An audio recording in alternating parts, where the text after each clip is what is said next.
Hey, this is Frank.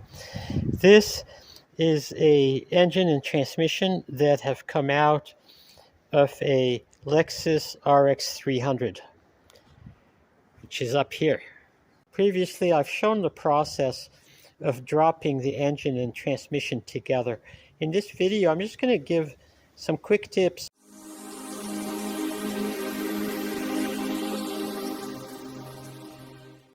The engine and transmission are mounted onto a cradle or subframe. The engine has one mounting point in the front of the subframe and another mounting point in the rear. So I've stabilized the engine by putting this little edifice with a bottle jack underneath it. And this keeps it from tipping over. So I've separated the transmission from the engine using this hoist. I've used a chain that hooked onto the hook in the hoist. And the attachment points for the chain are one of the starter bolts, which is a M10 bolt, and the other mounting point for the chain is one of the mounting points for a front-wheel drive transmission. It's also an M10 threaded hole that you can fit an M10 bolt through it. One thing you need to be aware of is the position of the torque converter. And you can see here how the torque converter is inset back into the bell housing. And there are marks that show the approximate position where these mounting bolts, these mounting holes for the bolts should go, just vertically. And if your torque converter is not back there, then it is not going to mount correctly onto the engine. So make sure that you get it back there. The original transmission, which has gone bad, is on the right, and the replacement transmission is on the left. You can see here how this replacement transmission has arrived with the torque converter out of position compared to the original. This is a tip for how you get the torque converter back in to the correct depth in the bell housing, where you see that the mounting hole is aligned with these registration marks on the bell housing. So what I've done is I flipped the transmission up onto its cap, supported it with wood blocks underneath. Then I threaded some M8 by 1 1/4 bolts into two of the mounting holes. And then at this point I can turn the torque converter, lift it up and drop it until it finds the right spot, and then it drops straight down into its position.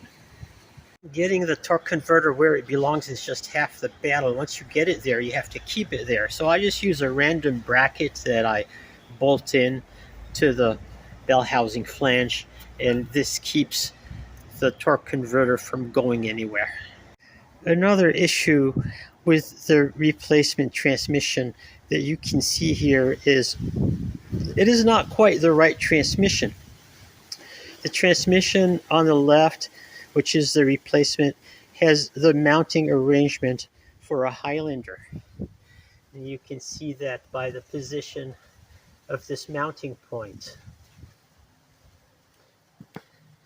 The original transmission has the mounting point for an RX300, and they are different. So luckily we can fix this difference just by swapping out the cap of the transmission. And I'll show you how to do that in just a moment. This cap comes right off with a little bit of tapping using a rubber hammer. And first you just remove all the 12mm head bolts. Then it comes right off. Here's a caution here with a bearing that you just have to be a little bit careful to align when you put it back.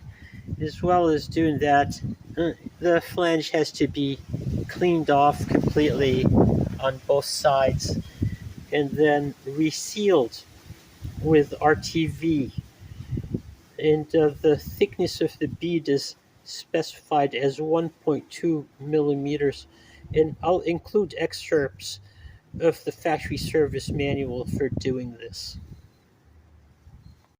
I am moving along with swapping components from the old transmission to the replacement.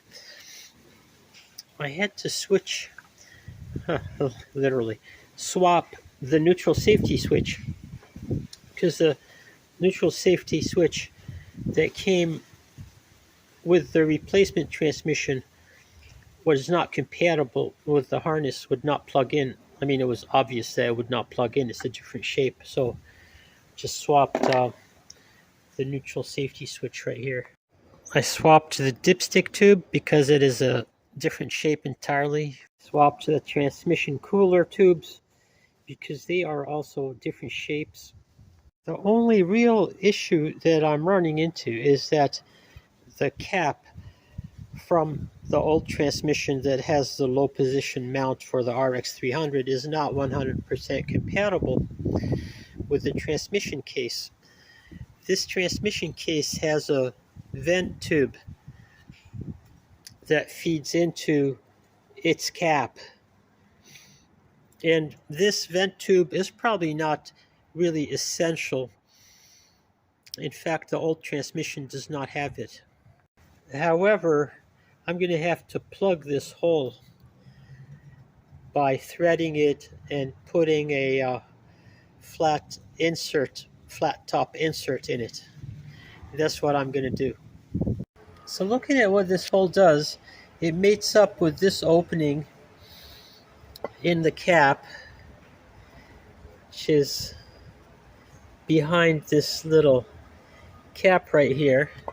So it looks like transmission fluid enters here, then gets channeled into this channel here, and then it gets spit out through the bottom. And the purpose of the hole seems to be to route transmission fluid back into the cap.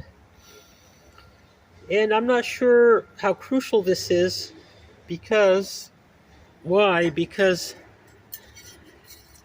this one does not have it, and it seems to be okay without it.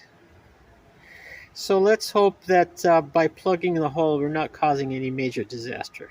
So the obstacle I have to overcome in swapping the transmission caps is this hole right here, and I've already solved the problem. What I did is I threaded the hole with a 7/16 20 tap. Then I took a 7/16 20 plug and put some sealant on the threads, and I just threaded it in. And it's about flush with the flange, and I hope that it's going to hold, because if it does not hold, then I'm going to be in big trouble. At the last minute, I had a change of heart about this hole up here. Just thinking about it, I decided that a threaded plug was just not going to seal sufficiently. So I looked for a freeze plug or expansion plug in this size. And the closest size that I could find was a 7/16 freeze plug. And this is used in a lot of 1960s muscle cars. And the 7/16 is just 2 1/100ths of an inch larger than the diameter of this original hole. So out came the drill with the 7/16 bit. I drilled this hole out to 7/16 of an inch, and I tapped the freeze plug in, and now I'm pretty confident that if anything is going to seal, this will do it. Next, I apply some sealant to the flange as called for in the manual. And the sealant section diameter looks like 1.2 millimeter, which is pretty thin. Probably I'm going to over apply a little bit. The sealant I'm using is this Permatex for automatic transmissions. I'll include a link to it in the video description. I've laid down a bead of sealant that would be the envy of any of the finest pastry chefs in the world. Goes without saying that I've used a torque wrench and I followed the torque specification that's in the manual. And the manual also notes that these 3 bolts at the bottom that are marked A need to have sealant on their threads, and they're also torqued to a lower value than the other bolts. So there it's all put back together and ready to go in the car. Here's a close-up of what the expansion plug looks like with the transmission's cap torqued into place. I don't think this is going to go anywhere. I have replaced the rear main seal on this engine, and the bolts that hold the flywheel back in place have to be torqued to 61 foot-pounds. To keep the engine from turning when I torque the flywheel bolts, I've put this socket wrench, 22 millimeter, right on to the crankshaft pulley, and this will keep it from turning. Before I install the transmission, I install new output shaft seals for both axles. And this is the best time to do it while the transmission is out of the car. This is also a good time to replace the transmission pan gasket and the filter. To get this off, I just insert this screwdriver here and pry it right off. This transmission pan is in pretty good shape. There's nothing in here that's any real cause for concern. There's some accumulation of debris on the magnets, but it's within an acceptable range, I'd say. Here it is all cleaned up. And here it is on its way back in. I wish I could do this and shoot this at the same time, but I can't. The car is all back together. It's been put back in service. It's been driven for a couple of weeks, almost 3 weeks, for about 200-300 miles already. That's far enough to see if anything serious has gone wrong. Looking at the engine bay, you would never know that anything has happened. Looking from underneath, you would also never know that anything has happened.